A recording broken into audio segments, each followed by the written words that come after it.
Hey, my name is Mikhaella Norwood. I am the current reigning spoken word artist of the year through Motown Mic, and I am grateful to Motown for providing all of us artists a space to perform, even while you're staying safe at home.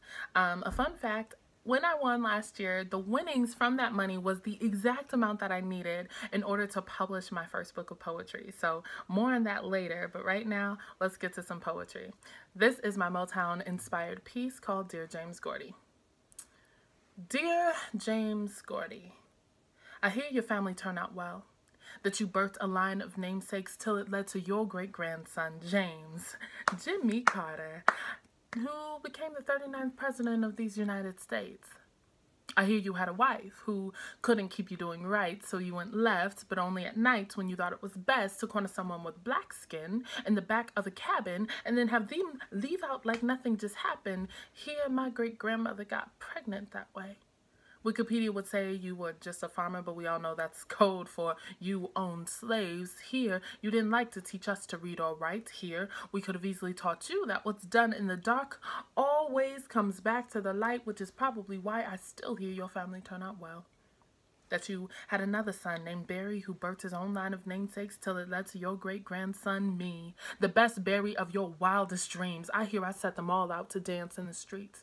That if they were down to their last dollar, would they choose a hot dog to eat or choose music and bet on me? Here, a lot of Coney Islands got shut down that way.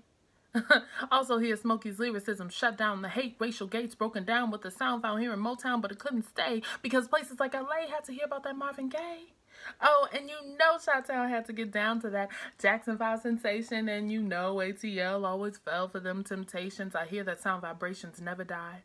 So even your bigoted words, James, are probably still alive. But see, that's why there's still an echo chamber that exists up in the attic. Most people think that's just for reverb on the track, but no, what it is the continuous flow, the echo of the sound of grace to replace your racist, bigoted lies. You probably spoke over our side of the family line. See, I want you to read this letter, James, and not get it confused. I do not contact you for my 40 acres and a mule. Got much better than that. Built an entire generation of dreams on my back, which is $800 from no outside source, so I don't contact you for your remorse.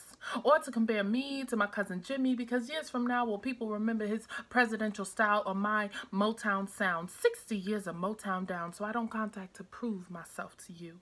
History does that for me, so I believe I write so you can see that in spite of your evil deeds, we, your family, hell, I hear we turn out pretty gosh darn well.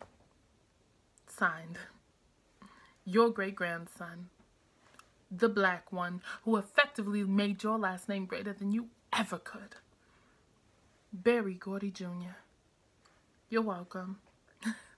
So that was my piece, Dear James Gordy, and thank you so much for listening. Like I said, through the winning, I was able to publish my first book of poetry, which is out now. It's called Fruit, Haiku of Haikus for the Blossoming Soul, and you can get it on my website, which is www.mimifreelife.com, and you can follow me at mimifreelife, and I am giving it away for 10% off. Happy National Poetry Month.